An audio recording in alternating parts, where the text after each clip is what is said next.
সকলোকে পুনৰবাৰ অন্য এটা ভিডিঅ'লৈ স্বাগতম জনাইছো।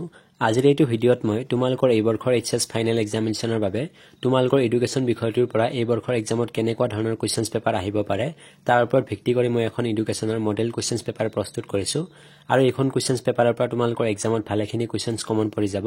সো তোমালোকে ভিডিঅ'টো অকনো স্কিপ নকৰাকৈ শেষলৈকে চাই থাকিবা। ইয়াতে তোমালোকে দেখিবলৈ পাইছা 2024 এডুকেশ্যন ফুল মাৰ্কছ হৈছে 100 আৰু পাছ মাৰ্ক হৈছে 30 আৰু টাইম তোমালোকক দিয়া থাকিব 3 আৱাৰ্ছ। ইয়াতে কোৱেশ্চনছ নম্বৰ 1 2 দিয়া আছে, তলত দিয়া প্ৰশ্নসমূহৰ উত্তৰ দিয়া যিকোনো 12টা। ইয়াতে যিকোনো 12টা কোৱেশ্চনৰ এনসাৰ কৰিব দিছে আৰু প্ৰতিটো কোৱেশ্চনছত মাৰ্ক থাকিব 1। ইয়াতে খালি ঠাই পূৰ কৰিব দিছে। নাম্বাৰ 8 আছে, দেশ শিক্ষা আয়োগখনেই স্বাধীন ভাৰতৰ প্ৰথমখন আয়োগ আছিল। নাম্বাৰ বিত আছে, ভাৰতৰ প্ৰথমখন মুক্ত বিশ্ববিদ্যালয় স্থাপন হয় দেশ চনত। নাম্বাৰ চিত আছে, জনসংখ্যা শিক্ষাৰ ধাৰণাটো দেশে প্ৰচলন কৰিছিল। নাম্বাৰ ডিটোত দিয়া আছে, প্ৰচেষ্টা আৰু ভুল পদ্ধতিৰ শিকন দেশ তত্ত্বৰ ওপৰত প্ৰতিষ্ঠিত। নাম্বাৰ ইটোত দিয়া আছে, লৰালিতে শিকা এগৰাকী কবিৰ এটা কবিতা স্মৃতিৰ পৰা আবৃত কৰি এজন শিক্ষকে যেতিয়া শিকায় তেতিয়া সক্ৰিয় হোৱা স্মৃতিৰ ধৰণটো হ'ল দেশ। তাৰপিছত নাম্বাৰ 1টোত আছে, মানসিক স্বাস্থ্য বিজ্ঞানৰ 3টা দিশ আছে, প্ৰতিৰোধমূলক, প্ৰতিকাৰমূলক আৰু দেশ। তাৰপিছত ইয়াতে কুৱেশ্চন নাম্বাৰ জিটোত দিয়া আছে, পুৱাৰ বাতৰি কাকতখনৰ প্ৰতি আমাৰ ৰূপ হ'ল দেশ। তাৰপিছত ইয়াতে কুৱেশ্চন নাম্বাৰ এইচটোত দিয়া আছে, এজন মানুহে বহুদিন ধৰি লগ নোপোৱা এজন বন্ধুক চিনি পালে, এইটো কৰিব পাৰিলে তেওঁ দেশৰ সহায়ত। তাৰপিছত নাম্বাৰ আইটোত দিয়া আছে, 3 median minus 2 mean equal to what. তাৰপিছত তোমালোকে ইয়াতে দেখিবলৈ পাইছা এটা বাক্যত উত্তৰ দিয়া, অৰ্থাৎ ইয়াতে এটা বাক্যত উত্তৰ দিব দিছে। যে নাম্বাৰ কুৱেশ্চনছটোত দিয়া আছে, সঁচা স্মৃতি কি? কে নাম্বাৰ কুৱেশ্চনছটোত দিয়া আছে, কলাই আমাক বগাৰ কথা মনত পেলাই দিয়ে কিয়? এল নাম্বাৰটোত দিয়া আছে, প্ৰত্যভিজ্ঞা কি? এম নাম্বাৰটোত দিয়া আছে, সৰ্বপ্ৰথমে ডাকযোগে শিক্ষাৰ প্ৰৱৰ্তন কোনে কৰিছিল? আৰু এন নাম্বাৰটোত দিয়া আছে, KKHSOUৰ সম্পূৰ্ণ ৰূপটো লিখা। তাৰপিছত ইয়াতে অ নাম্বাৰটোত দিয়া আছে, সমূহিত ৰাশিৰ পৰা গড় নিৰ্ণয় কৰাৰ সূত্ৰ লিখা। সো তোমালোকক ইয়াতে যিকোনো 12টা কুৱেশ্চনৰহে এনসাৰ কৰিব দিছে। তোমালোকে এক্সামত যিবিলাক কুৱেশ্চন ইজি পোৱা বা যিবিলাক তোমালোকৰ কমন পৰে তাৰে এনসাৰ কৰিবা। এতিয়া কুৱেশ্চন নাম্বাৰ 2 লৈ তলত দিয়া যিকোনো 12টা প্ৰশ্নৰ উত্তৰ দিয়া। ইয়াতেও যিকোনো 12টা প্ৰশ্নৰ উত্তৰ কৰিব দিছে আৰু প্ৰতিটো কুৱেশ্চনত ইয়াতে মাৰ্ক থাকিব 2। কুৱেশ্চন নাম্বাৰ 8টোত দিয়া আছে, 1952 পৰা 53 চনৰ মুডালিয়াৰ আয়োগৰ 2টা উদ্দেশ্য লিখা। কুৱেশ্চন নাম্বাৰ বিটোত দিয়া আছে, কুঠাৰী আয়োগে আগবঢ়োৱা 10+2+3 ধাৰণাটো চমুকৈ বৰ্ণনা কৰা। কুৱেশ্চন নাম্বাৰ চিটোত দিয়া আছে, মুক্ত শিক্ষাৰ 2টা উদ্দেশ্য লিখা।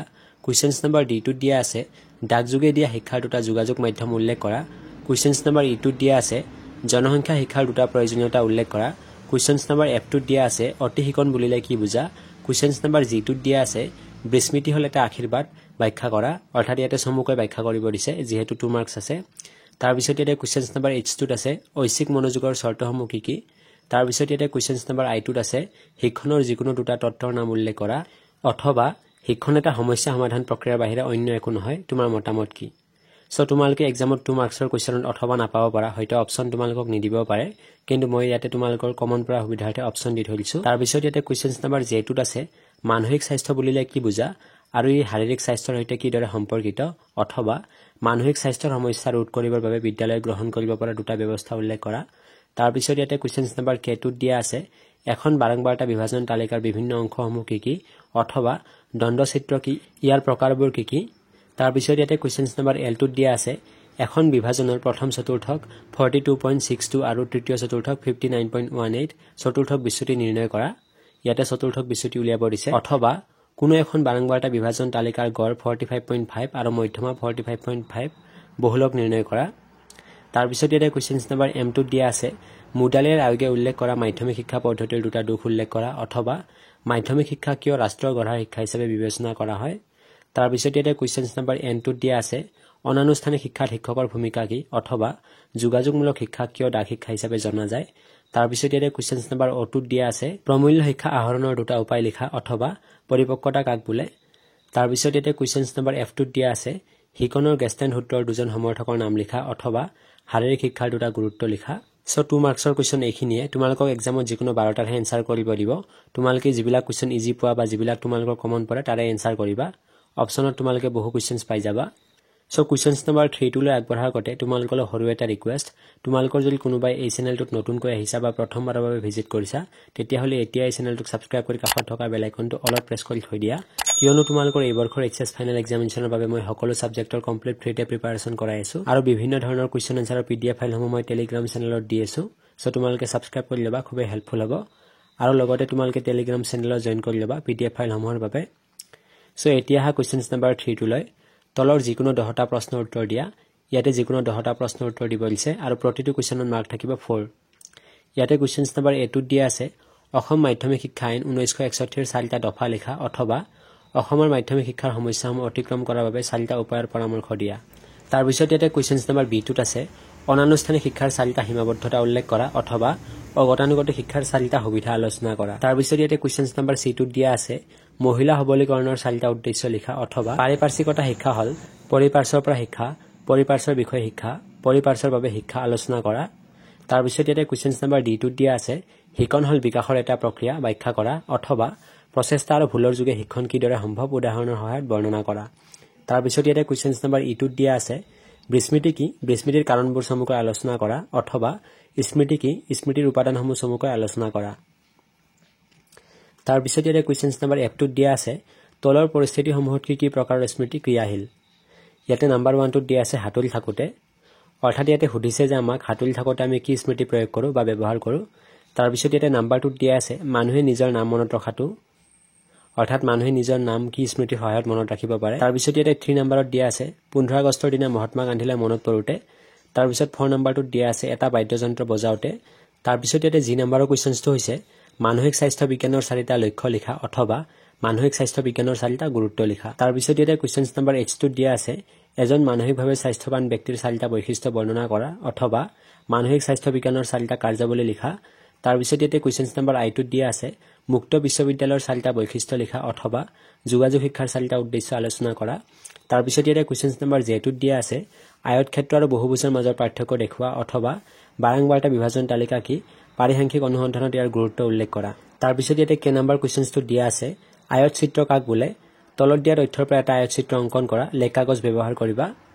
অৰ্থাৎ তলত ইয়াতে যিবিলাক তথ্য দিয়া আছে এই তথ্যবোৰৰ সহায়ত তোমালোকক এটা আয়ত চিত্ৰ অংকন কৰিব দিছে আৰু আয়ত চিত্ৰটো তোমালোকে লেখ কাগজতে অংকন কৰিব লাগিব তোমালোকৰ এক্সাম পেপাৰটো যদি লিখি দিয়ে লেখ কাগজত ব্যৱহাৰ কৰিবা তেতিয়া হল তোমালোকে চিন্তা কৰিব নালাগে তোমালোকক স্কুলৰ ফালৰ পৰা নিশ্চয় লেখ কাগজ দিব অৰ্থাৎ গ্ৰাফ পেপাৰ তোমালোকক নিশ্চয় দি দিব অথবা তলৰ তথ্যসমূহ দ্বন্দ্ব চিত্ৰৰ দ্বাৰা উপস্থাপন কৰা অৰ্থাৎ ইয়াতে যিবিলাক তথ্য দিয়া আছে এই তথ্যসমূহ তোমালোকক দ্বন্দ্ব চিত্ৰৰ দ্বাৰা উপস্থাপন কৰিব দিছে আৰু এক্সামত তোমালোকক দ্বন্দ্ব চিত্ৰ নিদি বৃত্ত চিত্ৰ বুলিও দিব পাৰে যেহেতু দুয়োটা একেই হয় সো এতিয়া কোৱেশ্চনছ নম্বৰ L টো লৈ মাধ্যমিক শিক্ষাৰ সংগঠন সম্পৰ্কে কোঠাৰী আয়োগে আগবঢ়োৱা পৰামৰ্শসমূহ সমুকৈ লিখা অথবা আনুষ্ঠানিক শিক্ষা আৰু অগতানুগতিক শিক্ষাৰ মাজৰ 4টা পাৰ্থক্য লিখা তাৰ পিছত ইয়াতে কোৱেশ্চনছ নম্বৰ M টোত দিয়া আছে আগ্ৰহ কি আগ্ৰহৰ 3টা বৈশিষ্ট্য উল্লেখ কৰা অথবা মনোযোগ কি মনোযোগৰ 3টা বৈশিষ্ট্য উল্লেখ কৰা তাৰ পিছত ইয়াতে কোৱেশ্চনছ নম্বৰ N টোত দিয়া আছে শিক্ষাৰ্থীৰ উপযুক্ত মানসিক স্বাস্থ্যৰ বিকাশত বিদ্যালয়ৰ ভূমিকা আলোচনা কৰা অথবা শিক্ষণৰ 4টা বৈশিষ্ট্য আলোচনা কৰা তাৰ পিছত ইয়াতে কোৱেশ্চনছ নম্বৰ O টোত দিয়া আছে চতুৰ্থক বিচ্যুতি কাক বোলে চতুৰ্থক বিচ্যুতি পৰিমাপনৰ 3টা সুবিধা লিখা অথবা ৰৈখিক প্ৰতিনিধিত্বৰ বিভিন্ন পদ্ধতিবোৰ আলোচনা কৰা